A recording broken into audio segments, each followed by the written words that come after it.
You know what? I have been looking on Amazon and various other places for so long for a tiny little bench grinder. We've got a big one that we use for the car bits, but I wanted a craft size one.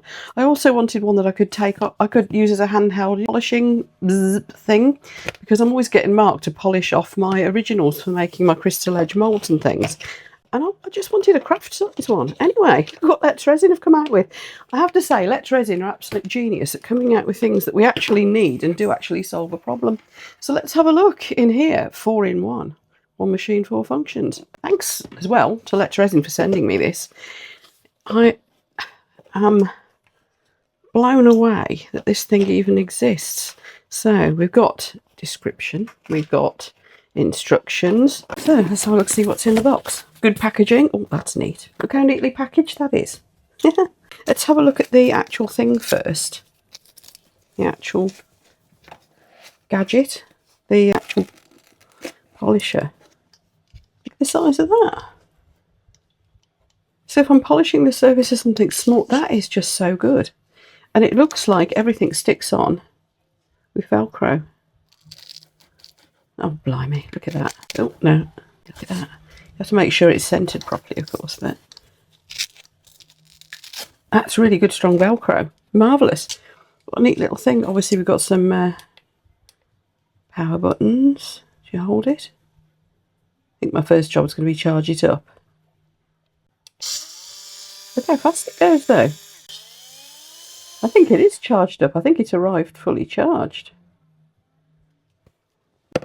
Jolly good. We've got lots of sanding heads. Now notice some of these are bigger. Does that come off? It just comes off. Excellent. So you've got some bigger discs to put on instead. So we've got some bigger sandy pads as well as a result. Put this all to one side. Lots of sanding discs. Looks like they're all Velcro friendly on the back. Oh, it's just USB. How straightforward is that? USB to C. All right, great. Bigger sanding discs, I see. Yep. What's that for? That's a polishing mop, isn't it? Let's get this out first. This is the bit that turns it. Oh, it's even got a little cover, look. This is the bit that turns it into the bench tool. I suppose you... Does this lock down? Yes, it holds it firmly. Look, it's got a proper lock. So you put it in there. So... lock it in. I'm guessing you need to be careful not to cover the little fan bit. You put whatever tool you want on there. This goes on here somehow. Oh, while it's open. Yep. I have a feeling I'd have that on most of the time because that'll stop like your polish flying everywhere. This is awkward because this is in the way. It doesn't come off, does it? No. Hang on. Oh, it does. Hang on. It does. They've thought of everything. Look, I need someone with no nails. I need you to press that down and pull that. That way it comes off. But I can't press that. So press and pull. What? That. Thank you. Right, so it turns out you need somebody who hasn't got long nails to do that. Not sure what this is. I think it's just a support, a rest, a shield thing. But now, see, now we can put this on. Oh, that's much easier. Yeah, straight on. So take that off first. This is that bit where I should have read the instructions, isn't it? Then we can put this little fella straight back on. But you just press that there and it pops off. Let's open this first. Oh, I see. So you'd take that off when you're using it as a... Look, it's got staggered steps. So you slide it back to where you want it. So you put that down. You'd slide that to where you want it. I'm going to read the instructions in a minute. We'll see where we've got this all wrong. And my apologies. I just realised my lighting wasn't quite as I wanted it. So that's better. It's got little rubber feet. That's good. Those will suction onto a worktop and probably onto my mat. Smooth surface required. Stabilised. Dry before cleaning. Brush off the dust first. Water. Avoid rinsing the machine base with water to prevent internal damage. So, isn't that neat? Right, let's get playing. Oh, what's all this lot first? So you can run it off the mains as well. So I'm going to leave that wound up for now. I don't know what plug that is. Is that American? I don't know. Anyway, I've got an adapter. Just a normal travel adapter will do that.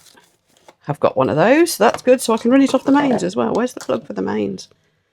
Let's have a look and see where the hole, there's right, mains, B. So I should just be charging it off USB most of the time anyway. Now this looks like a proper grinding wheel. That's quite a hefty little grinding wheel. Well, they have thought of everything, haven't they? They really have. Let's try it. So here it is, all assembled, ready to go. I'm going to stick it down to my silicone mat and see if it sticks. It does, very firmly actually. We're going to put on it, well look, I'll show you what I've got to play with. I want to try a couple of the common things that we do, and one would obviously be a coaster. Now this was done with a scruffy old mould. I've tried some pens on it to see if these acrylic markers work as well. So do we getting those off? But you see the terrible surface on it? It's like, you're not seeing things, that actually is a horrible surface. So we're going to see if we can polish some of that, and it's also got the usual sharp edge that we end up having to sand off. But because I messed up with this experimental piece, it's got a sharp bit there, look. If you can see that, that bit sticks up quite a bit. So we're going to have a go and see if we can sort that out. Shall we read the instructions? That might do before we go turning anything on again. So, battery level display. It is on red. That means it's half charged. I'll tell you what I'll do. I'll go and put it on charge before we do this. Panel removal. Now, why didn't I read that? Dust cover. Power in, heat dissipation, vent. So that is... Oh, there's a couple of them. There's one there too. And one there. So we don't want to cover those when we're working, these little vents, because that is where heat's getting in and out. 1, 2, 3. Speed button, on off button. Oh, I see. Long press for 2 seconds turns it on and off. Short press, so that'd be like a pause almost, that one. And then this is your speed levels. It goes up to 3. Display area. We found the little screen. So you've got your 2 attachments, depending on what discs you want in. We're going to be using the sanding disc. Should we just go, should we go straight in with the big one? Why not? I'm leaving the instructions handy. Let's see if I can slide this forward and stick it down again. There we are. Leave the instructions handy. See, this will stop any polishing medium flying around.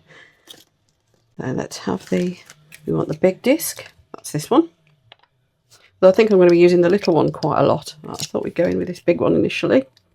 And it just pushes on. Needs a bit of elbow grease. It's a nice tight fit. And then I suppose you work your way down the different grits of the sanding medium and sanding discs. Right, I'm going to go and read this while this is on charge. Might be doing a bit of investigating. So this is half charged up. It'll go green round here when it's fully charged. It's on pause at the moment. So let's put it in the thing. And we need to put on whatever sanding pad we want on there. So first of all, we need the foam pad. You put this on first because that'll take some pressure off it. Apparently it stops you over pressing, so we're going to get that on nice and centered. I'm going to have to get some safety gloves. I don't have any. It tells you to wear a respirator, glasses. You can imagine there's going to be dust and bits flying and stuff. Got everything else sorted, but I don't have any safety gloves, so I'm going to have to be just very careful because I don't think just nitrile gloves are going to cut it. So you put that pad on, then you put whatever grit of sanding disc you want on. Now obviously if you're using the smaller one, you just do the same process with the smaller pieces, and it's with the smaller discs that you can use it as a handheld. Apparently this is, because it's bigger, you get an awful lot more force behind this, so that's when it really does need to be in here. And apparently when this gets all messy, you just take it out and you brush it, dust it all off with a soft brush. Easy peasy. Right. So, sanding grit. These, yeah, there's all different. I don't think I'm going to need to go too coarse. That's a really fine one there. Look, some really fine ones in amongst this. So what we've got, 600, 5,000. Blimey. 2,000, 1,000. Don't think we need to go as coarse as that. Start at, we've got 180. 180, that's quite coarse. I'm going to try and keep these in order. So we just take that, and again, I'm looking at it from above to try to make sure it's centered. No, actually, it's easier that way. But I will check it from the other side as well. Because it's going to be spinning around. Nope, that's not centered. It's going to be spinning around like crazy, so you need to make sure it's pretty centered as well as you possibly can. so you don't get any shake on it, making sure it is stuck quite firmly on. Right, then we're going to put it in here, and we're really going to watch our fingers. Put this on to charge a bit more later. I've just given it a quick boost for now. So we can put that cover on there, and that leaves, see, so we don't need the cover on for when we're doing this, do we? No. Tell you what, this cover's hard to get on and off. Oh, no it's not. I just wasn't approaching it correctly. Right, there we are. So we want it up to there, so we're going to leave our air vents all open. I presume the ones under here are okay. Yeah, we're going to bring the shield up to it. So it's not touching, but it's close. And let's go. Like I said, I'm going to have to really watch my fingers. Please get some safety gloves. I've just been and ordered some. Oh, this is exciting. Oh my, goodness me. That's powerful. See what it's like on a lower speed. Yes, works. So that's a bit less scary, isn't it? Oh, goodness me. That made easy work of that. Still got a bit of a lip along there. Let's go back round that bit again. Wow. Well, like you do any sanding, you've got a rough, like a edge to finish off there, but goodness me. This side's a mess, but I want to try it handheld for this bit. And also, I'm waiting for some metal. I need to find some metal polish for the final steps, but let's stop this completely. I'd say don't, yeah, you want it off completely really when you're handling it, don't you? And there we go. That was impressive. And of course I could smooth that with some finer, go down the grades. I bet that'll get better and better. But we're going to be doing that with the top surface. And I'm going to put the smaller head on for that. But yeah, it's off, don't leave it on pause. I'm thinking I did wrong there by leaving it on pause. Really, you need to turn it off completely when you're changing heads. You don't want to catch your hand on that, do you? If it suddenly decides to start, like you catch the button with your hand. So, here's the smaller head. Oh, let's unsucker the base. Put it over there. Let's try the smaller head. Again, we've got a great big range of strengths of polishing. I think we're going to get down to that one at some point. But there's 660. Oh, these ones aren't in order. 320, 180. That's what I used first on that one. Shall we try that? I'm going to put them in order in a minute. Now, this should be easier to centre because they're smaller. Girl does power tools. Mark doesn't usually trust me with power tools. I'm surprised he hasn't come to supervise. So what we're going to do is we're going to go down the grits, and I'm just going to have it on slow. Obviously you need to grab it quite firmly, and I'm thinking this would actually probably be easier on the little unit because this is, you know, you have to hold it very firmly and I can feel it trying to pull out of my hand. I'm sure I'll get the hang of it. Too busy worrying about my fingers, to be honest. Of course, if you were just sanding to top coat, this would be a breeze, wouldn't it? Because you just top coat straight over that, you've got your nice grippy surface, job done. It's taken it back quite a long way. The surface is so uneven, I need to spend more time on it if I wanted to get it perfect. But let's see if we can get what the majority of that area is going to end up like. Go down to 600 next. So that was 180. Oh no, we should do 360 first, shouldn't we? I'm sure there's a 360 somewhere.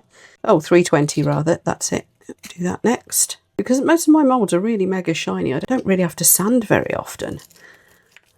But I have got some matte moulds that I would like to be able to make shiny stuff off without top coating. So this would do the job, wouldn't it? This is on the lowest setting, by the way. So you have got a lot more oomph here if you really want. I might try it on car parts, because that's what we use our main bench grinder for. Polishing car parts, classic cars. And a Dremel, but this is an in-between size, which I think could be amazing. Some of that sort of thing. I have to say, it's darned easy. What are we up to so far? I have to say, there isn't as much dust flying around as I thought there'd be. Now let's go for the 600. But I suppose then the pieces that we're working with are small, but all the same, it's in the air. You don't want to be breathing it in. I've also got a HEPA filter running, by the way. That's the air filter that takes out particles. Obviously, you want to make sure it's definitely fully stopped before you touching the end, because it is whizzing pretty darned fast. Right, where do we go next? Shall we have 1500? That's quite a leap, isn't it? Let's go for the 1000. There we are. They're all quite clearly marked, as you can see, so you know which ones you're using. All cut perfectly to size. So you hold the button for 2 seconds and it turns on. Then to make it run, you press it again. And off. Now let's go for the 1500. Certainly feels lovely and smooth. Obviously the bits around the edges where I haven't worried too much aren't great, but yeah. So that was 1500. 1000, 1500, 2000. Oh, and then it jumps to 5000. Is that right? Yeah. Well, I can see the shine coming up on that already. That's a really nice satin finish now. So I need to go find some metal polish. What I've got here, because I've got flits on order, which is what I would recommend. It's specifically for epoxy resin. But I've got also this, which is a very fine metal polish from Meguiar's. It's for car stuff, really. So I'm going to put that all over it. Keep that bit on my cloth. Now this is where we might have bits flying. So we're going to put the polishing mop on. That's this. And you might ask, why has it got a big nut on the top end? Now, I know from the use of a proper big bench grinder, you can get metal polish under your nails. You can take that off and put a new one of these polishing mops on because they do get wrecked eventually. So that is to make it easily interchangeable. So we've got a proper, tighten that up against there again. We've got a proper little shielded polishing unit. Let's see. And again, watch your fingers. Right, let's see what happens. Actually, I think maybe for this you take that off. Yeah, I don't know, but I have. That does reduce the safety there. But I'm just thinking I need to get in here more because I'm doing a coaster. I don't know how well this metal polish will do this either. If not, when the flits arrives tomorrow, we'll try that. Oh my goodness, it's working. Bloke, come and see this. Oh, it's suckered down onto the worktop as well. And that's on slow. Isn't it good? Yes. This was absolutely knackered. It was an experiment piece. And I've ground it down with, you know, because it's loose in here. I mean, it could be I've got it set up wrong. It will tell you if you pressed on it too hard as well. Away from that camera. Should we get brave and turn it up?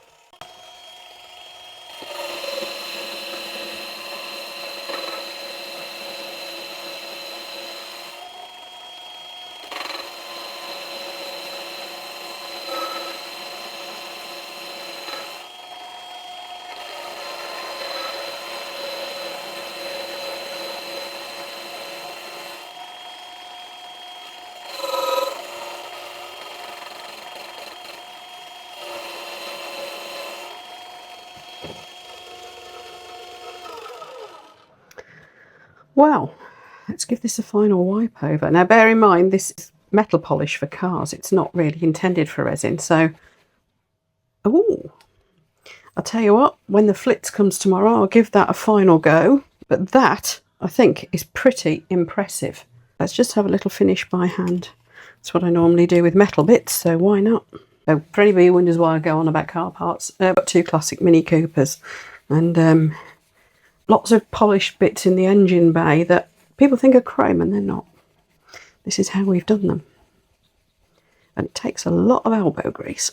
So that's just a final buff off. That is not going to need top coating. That's amazing. I said I will give it another go with the flits tomorrow. But I think where I'm probably mostly going to use this is just to rough things off and take sharp edges off. Top coating on the odd occasion I need to, but look at the shine on that. I'm impressed. Let's Resin, thank you. You invented something we really need, and yes, I am going to be trying it on car parts. If anybody fancies treating themselves to one of these, they are actually available now in the Let's Resin Amazon store. So that's the link I'll put you down in the video description below. Seriously impressed. Now, obviously it's not the cheapest bit of resin kit because it's a fancy bit of kit. I think it's going out at just over £100. But if you're somebody who does a lot of resin craft and gets really fed up of sanding and polishing and things like that, even down to try it on little tiny jewellery pieces like this. If anybody wants to see that, actually Daniel Cooper has been doing that. Yeah, I think this is, I hate to use the word game changer. Everybody says game changer at absolutely everything, don't they? This, for me, really is awesome. Thank you, Let's Resin, and thank you for sending it to me. I we just feel so darned lucky. I'll see you for the next video, folks. This may be making an appearance in future videos to come. I'm sure it will be. Take care, everyone, and I'll see you for the next one.